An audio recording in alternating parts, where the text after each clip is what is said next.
नमस्कार दोस्तों, स्वागत है आपका फिर से हमारे YouTube channel Joel and James academy में।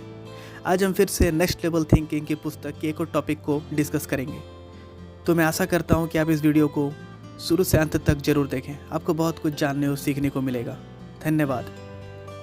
एंड आज हमारा टॉपिक है आपको कुछ भी साबित करने की ज़रूरत नहीं है। इसमें लेखक लूका की पुस्तक 4 अध्याय को लेकर हमें समझाते हैं कि जब यीशु मसीह 40 दिन तक फास्टिंग में रहे, वो 40 दिन और 40 रात निराहार रहे।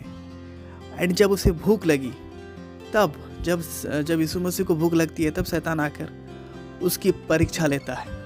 और इस परीक्षा की एक एक दृष्टांत को हम लोग बहुत अच्छे से समझेंगे। इस वीडियो में लेखक यीशु की परीक्षा से हमें बहुत कुछ सिखाते हैं कि कैसे शैतान यीशु को टेम्प्ट करता है, उसे परीक्षा की घड़ी में फंसाता है, लेकिन उसके बावजूद भी परमेश्वर यीशु मसीह परीक्षा में सफल होते हैं।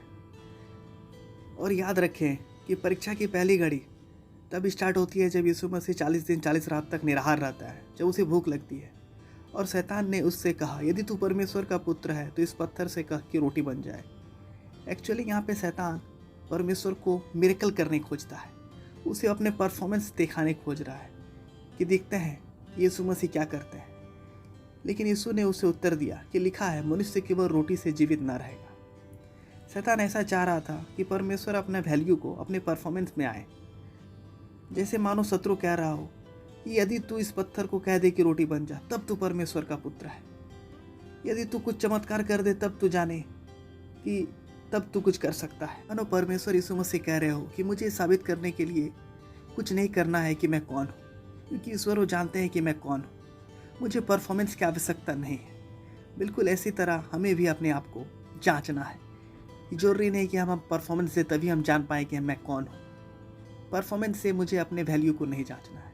यहाँ पर शैतान यीशु को धोखा ना दे सका कि वो अपना वैल्यू अपने परफॉर्मेंस में जज कर पाए। तब इसके बाद शैतान उसे दूसरी परीक्षा में ले जाता है और उसे पल भर में जगत के सारे राज्य दिखाता है और उससे कहता है कि मैं सब अधिकार और इसका वैभव तुझे दूंगा, क्योंकि वह मुझे सौंपा गया है और जिसे चाहता हूं उसको दे दूंगा।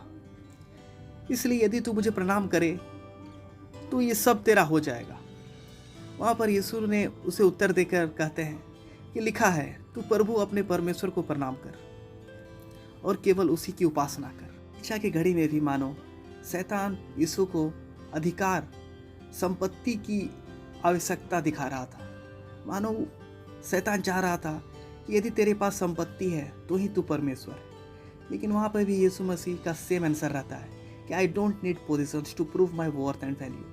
मुझे संपत्ति की कोई ज़रूरत नहीं है प्रूफ करने के लिए कि मैं कौन हूँ। मैं जानता हूँ कि मैं कौन हूँ। मैं जो सोचता हूँ वो इम्पोर्टेंट है मेरे लिए कि मैं कौन हूँ। तो यहाँ पे संपत्ति से धोखा देने वाला भी परीक्षा काम नहीं किया, ना ही परफॉर्मेंस से जो वैल्यू था उससे।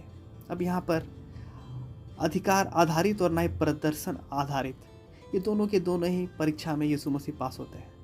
यहाँ शैतान यीशु की परीक्षा लेता है लोकप्रियता की, कि देखता हूँ कि इसके लोकप्रियता की आवश्यकता है कि नहीं। अब यहाँ पे तीसरी बार क्या करता है शैतान, उसे यरूशलेम में ले जाकर मंदिर के कंगुरे पर खड़ा किया और उससे कहा, यदि तू परमेश्वर का पुत्र है तो अपने आप को यहाँ से नीचा गिरा दे, क्योंकि लिखा है वो तेरे विषय में अपने स्वर्गदूतों को आज्ञा देगा कि वो तेरी रक्षा करे और वे तुझे हाथों हाथ उठा लेंगे, ऐसा ना हो कि तेरे पाँव पे पत्थर से ठेस लगे। यीशु ने उसको उत्तर दिया, यह भी कहा गया है, तू प्रभु अपने परमेश्वर की परीक्षा ना करना। तब शैतान सब परीक्षा कर चुका, तब कुछ समय के लिए उसके पास से चला गया।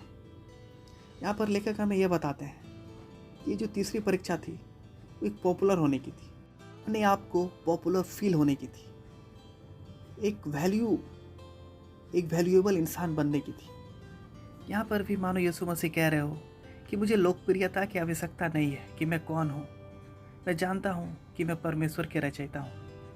मुझे कोई ज़रूरत नहीं है अपने आप को प्रूफ करने की। यहाँ पर लेखक ये भी बताते हैं कि बहुत सारे लोग अपने आप को आज भी प्रूविंग मोड में रखते हैं। वे अपने आप में फील अच्छा तभी कर ही नहीं सकते हैं जब तक से उनके पास परफॉर्मेंस हो, जब तक से उनके पास लोकप्रियता हो। यहाँ पर शत्रु चाहता था कि यीशु अपने आप को प्रूफ करे कि वो कौन है। वो अपने आप को प्रूफ कर सकते थे संपत्ति के द्वारा, अपनी परफॉर्मेंस के द्वारा, अपनी लोकप्रियता के द्वारा कि वो मानो कौन है। लेकिन नहीं, वो जानते थे कि वो परमेश्वर के रचयिता है। हमेशा बहुत सारे लोग अपने आप को प्रूविंग मोड में ही रखते हैं। वो अपने आप को तब तक खुश नहीं मानते हैं जब तक वो किसी को कुछ प्रूफ ना करके दिखाएं। वो हो सकता है अपने कोवर्कर्स को प्रूफ करे कि वो ज़्यादा टैलेंटेड है, हो सकता है अपने क्रिटिक्स को प्रूफ करे कि नहीं मैं अच्छा हूँ। वो एक हमेशा ओड़ बनी रहती है एक आउट परफॉर्म करने की, आउट ड्राइव करने की, आउट ड्रेस करने की, समथिंग एल्स जो हम हैं ही नहीं। तो यहाँ पे लेखक बताते हैं कि आपको किसी को इम्प्रेस करने की ज़रूरत नहीं है। इस प्रेशर को आप अपने जीवन से हटाएं। Not to prove. If you live in a proving mode, it is as though you are running on a treadmill that never stops. As soon as you prove to one person that you are okay, you will see somebody else you need to impress. It's a never-ending cycle. तो परमेश्वर हमें उस treadmill से उतर जाने को कहते हैं, क्योंकि अंत तक, हमारे जीवन के अंत तक हम आउट परफॉर्म करते ही रहेंगे, प्रूफ किसी न किसी को करते रहेंगे। हम ये भूल जाते हैं कि हम एक परमेश्वर के रचयिता हैं। जिस प्रकार यीशु ने अपने आप को शैतान के सामने ये प्रमाण नहीं दिया कि वो कौन है, वो क्या कर सकता है, बिल्कुल इसी तरह लेखक भी हमें चाहते हैं कि हम भी अपने शत्रु के सामने अपने आप को प्रूफ ना करें। हम जानते हैं कि हम परमेश्वर के रचयिता हैं, हमें परमेश्वर ने बहुमूल्य बनाया है। हम अपने वैल्यू को कभी भी डिट्रॉयट ना करें। हमें आउट परफॉर्म, आउट ड्राइव या फिर आउट ड्रेस जो कि किसी और के लिए, ऐसा करने की हमें ज़रूरत है ही नहीं। ये बहुत ही ज़्यादा आज़ादी मिलेगी जब आप रियलाइज़ करेंगे कि आपको किसी को प्रूफ, किसी को कुछ करना है ही नहीं। तो इसी के साथ ये टॉपिक मैं अंत करता हूँ। उम्मीद करता हूँ कि आपको ये वीडियो पसंद आए। नेक्स्ट वीडियो में हम जल्दी मिलते हैं। तब तक के लिए God bless you all. Thank you.